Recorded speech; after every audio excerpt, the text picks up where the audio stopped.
Merci Christophe pour cet aperçu de Power Builder 2025. Je vais maintenant vous présenter le retour d'expérience du Conseil de la province d'Almeria sur la migration de leurs applications Power Builder sur le web avec Power Server.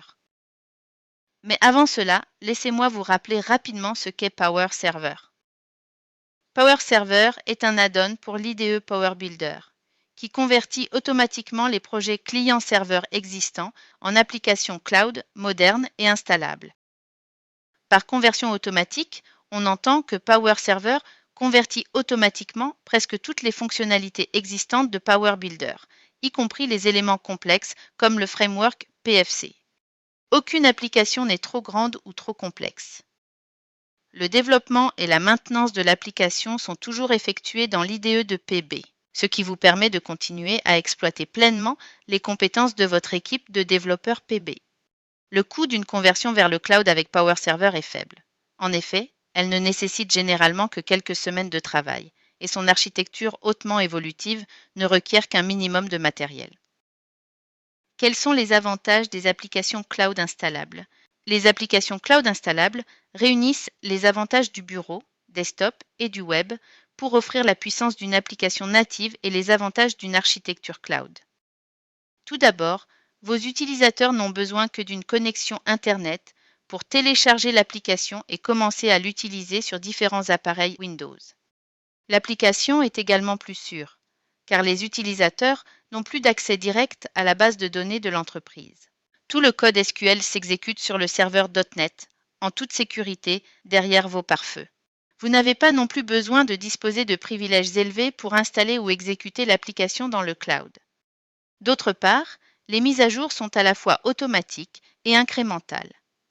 Les utilisateurs n'ont donc pas besoin d'intervenir pour mettre à jour l'application et le téléchargement est très rapide. Enfin, vous n'avez pas besoin de former les utilisateurs à l'utilisation de cette nouvelle application. Cela parce que, contrairement aux applications HTML qui simplifient parfois l'aspect et l'ergonomie de votre application, la vôtre conservera le même aspect et fonctionnera exactement comme elle l'a toujours fait. Voyons maintenant comment Power Server déploie des projets Power Builder existants sur Internet et l'architecture cloud native qui en résulte. Le déploiement d'un projet Power Builder existant avec Power Server se fait principalement par un travail de configuration. Ensuite, le compilateur Power Server génère pour vous l'application cloud installable correspondante. Cette application se compose de deux éléments, l'application client et les API REST côté serveur. L'application client est l'aspect visuel de votre application, tandis que les API REST constituent la logique d'accès aux données de votre application. Le serveur web héberge les fichiers de l'application client et le serveur .NET exécute les API REST. La base de données n'est accessible que par les API REST et les utilisateurs finaux n'ont plus d'accès direct à la base de données. Notez bien que l'application cloud installable peut être hébergée aussi bien sur un cloud public que privé ou encore un serveur sur site. Comment les utilisateurs accèdent-ils à votre application? L'utilisateur final télécharge en toute sécurité votre application client via le protocole HTTPS sur son appareil Windows. Un administrateur informatique peut également préinstaller l'application client. L'application client récupère ensuite les données de la base de données en consommant de manière sécurisée les API REST via le protocole HTTPS après avoir été authentifié par un token fourni par une solution telle que OAuth. Christophe vous parlera de ce sujet un peu plus tard dans la conférence. Comme vous pouvez le constater, il ne s'agit plus d'une architecture client-serveur. Elle est également très différente des solutions d'accès à distance traditionnelles. Votre application fonctionne désormais comme dans une véritable architecture native dans le cloud. Le déploiement d'un projet Power Builder existant avec Power Server est très simple. Il suffit de générer un nouveau type de projet Power Server dans l'IDE PB et de suivre les indications dans chaque onglet, étape par étape, pour configurer la façon dont le compilateur doit générer votre application cloud installable. Cette configuration n'est faite qu'une seule fois par projet. Voyons maintenant comment télécharger, installer et exécuter une application cloud installable sur la machine d'un utilisateur. Il suffit de saisir l'URL de l'application, attendre la fin du téléchargement et enfin lancer l'application. L'utilisateur ne doit réaliser cette étape qu'une seule fois par application, et seulement si elle n'a pas été préinstallée par votre administrateur informatique. À partir de là, l'utilisateur n'aura plus besoin d'aller dans le navigateur. Il utilisera simplement le raccourci pour lancer directement l'application client. La mise à jour d'une application cloud installable est également complètement transparente, aussi bien pour les développeurs que pour les utilisateurs. Tout ce que vous devez faire, c'est retourner à votre application dans l'IDE de PB et faire vos modifications. Une fois que vous avez terminé, il suffit de sélectionner l'option compilation incrémentale. Les modifications de l'application sont maintenant déployées sur le serveur web et le serveur .NET. Et dès que l'utilisateur ouvrira l'application, les mises à jour incrémentales seront automatiquement téléchargées.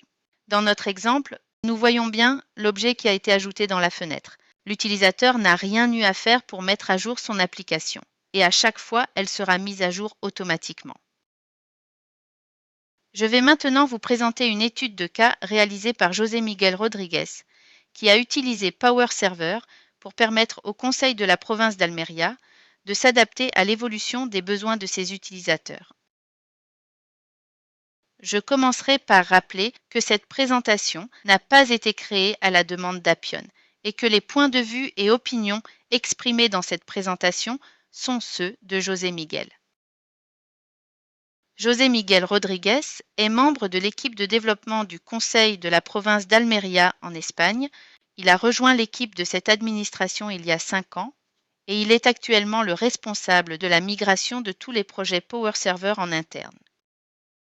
Avant cette expérience, José Miguel a travaillé dans le secteur privé pendant plus de 20 ans, principalement dans le secteur de la gestion commerciale. Il a travaillé avec différents langages de programmation comme Visual Basic ou .NET, ce qui lui a permis de s'adapter facilement à l'utilisation de Power Builder.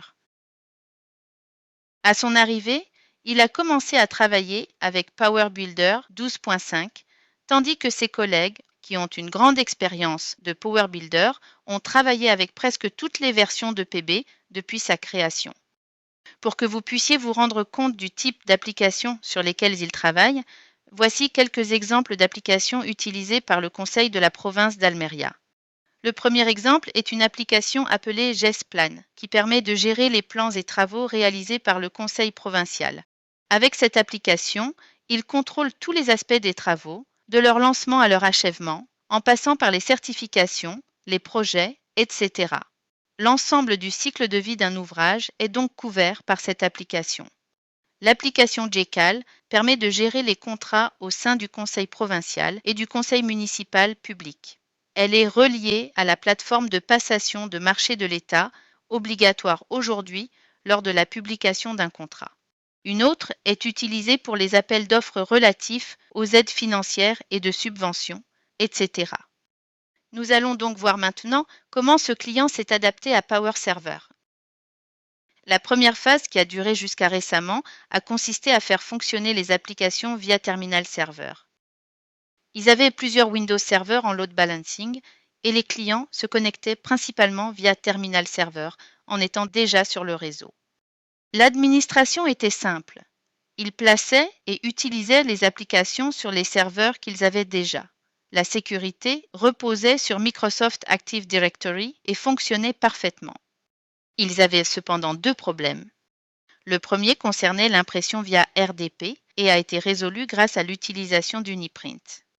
Le deuxième était lié au licensing, parce qu'au fur et à mesure que le nombre de municipalités et de personnes utilisant les applications augmentait, ils atteignaient la limite de leur licence, ce qui contraignait l'équipe à surveiller fréquemment leurs capacités. Le conseil provincial est ensuite passé à la deuxième étape, l'utilisation de Power Server Web 2019. Le but de Power Server Web était de faire fonctionner une application dans un navigateur avec un minimum de modification du code. L'idée séduisante a tout de suite été adoptée. Elle a permis aux clients de s'éloigner de Terminal Server et de se passer d'Uniprint. Avant de se lancer, ils ont toutefois attendu que le plugin multi-browser soit disponible, car ils voulaient pouvoir utiliser n'importe quel navigateur, ne pas se limiter à un navigateur spécifique. Ils ont donc commencé par migrer à PowerServer les applications les plus simples. Avec quelques ajustements mineurs qu'ils ont effectués en peu de temps, les applications ont parfaitement fonctionné. Cependant, ils ont rencontré deux problèmes. D'une part, les navigateurs mettent régulièrement à jour leur sécurité, ce qui pouvait empêcher l'installation ou le lancement du plugin du navigateur. Ils ont donc dû mettre en place une nouvelle politique de sécurité. Le deuxième problème était lié au contrôle rich text qu'ils utilisaient pour leur système de modèle de documents RTF. Dans PowerServer 2019, le contrôle avait un bug qui provoquait des erreurs lorsqu'il fusionnait des champs rich text avec des valeurs. Le Conseil provincial avait donc deux options, soit abandonner PowerServer pour certaines applications qui utilisent le système de modèle, ce qui était le cas de beaucoup d'entre elles, soit changer le système de modèle. Convaincus de la nécessité de pouvoir accéder à l'application via un navigateur, ils ont donc opté pour cette deuxième solution. Ils ont donc converti l'ensemble du système de modèle de documents RTF en document Word et arrêté d'utiliser le contrôle rich text. La fusion des champs se fait désormais directement avec un service web. Les retours positifs des utilisateurs ont prouvé qu'ils ont fait le bon choix. Ils apprécient la simplicité du nouveau système puisqu'il leur suffit de créer un nouveau modèle avec un fichier Word pour que tout fonctionne parfaitement. Suite à cette expérience, le Conseil provincial a donc ensuite décidé de convertir la quasi-totalité de leur template à PowerServer. Ça a donc été le premier changement majeur réalisé avec PowerServer au sein de la députation. L'arrivée de PowerServer 2021 a été un autre grand changement pour le Conseil général. Pour José Miguel, cette version a marqué un tournant pour Appion, en introduisant un changement de philosophie, d'infrastructure et d'architecture. Le changement était assez radical et a demandé pas mal d'apprentissage. Ça changeait du système de déploiement classique. Il fallait comprendre plus en profondeur le serveur web et son fonctionnement interne. Et bien sûr, pour exploiter pleinement les possibilités offertes par PowerServer 2021, ils ont dû entrer dans le monde .NET en utilisant l'IDE C# SnapDevelop fournie avec la licence Cloud Pro. Même si ça a demandé une phase d'apprentissage, un changement d'infrastructure et de nombreux tests, ça reste simple et ça en vaut la peine. Pourquoi est-ce que ça en valait la peine?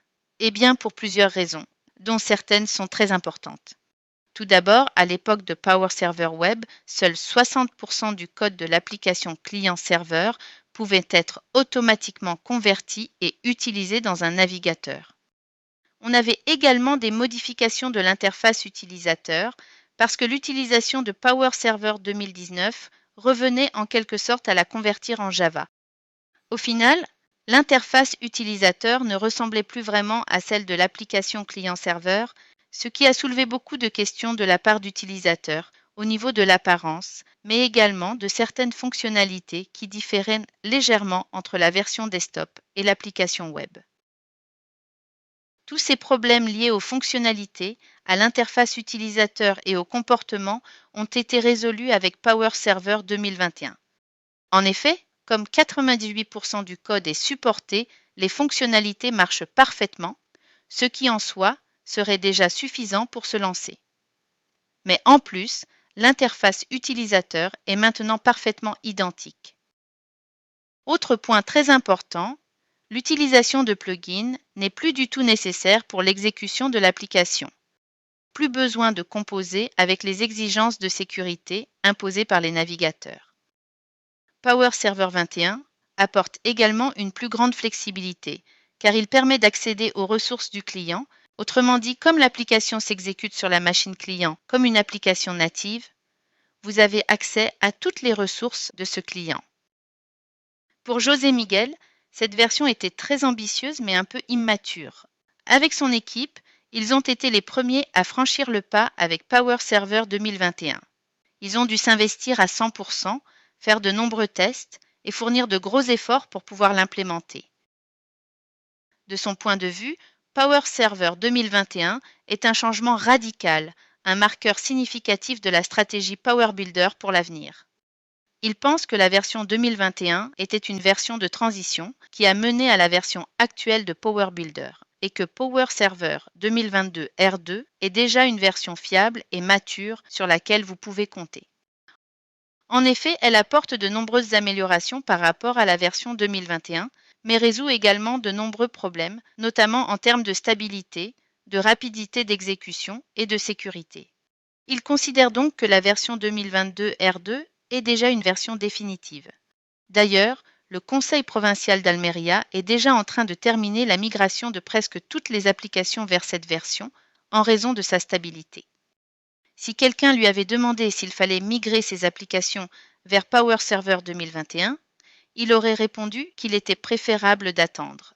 En revanche, pour Power Server 2022 R2, il répondrait en toute confiance oui, absolument. Sa propre expérience confirme que cette version est stable et remplit tous les critères d'une migration sûre.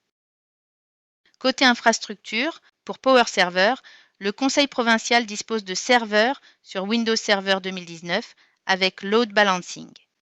Ils étudient la possibilité de passer à une version plus récente, couplée à Internet Information Server comme serveur d'application. Pour la base de données, presque toutes leurs applications Power Server utilisent Oracle 12.5. En gros, leur infrastructure est plus ou moins la même que celle de tout le monde. Pour finir, José Miguel a souhaité remercier l'équipe de support pour sa disponibilité. Il a rappelé qu'il est indispensable, tant dans le secteur public comme au conseil provincial, que dans le privé, de pouvoir compter sur un support technique fiable pour rassurer le client et établir une relation de confiance. Voilà donc le parcours avec Power Server du Conseil provincial d'Almeria, qui en est aux dernières étapes de la migration vers Power Server 2022 R2. Merci à tous pour votre attention.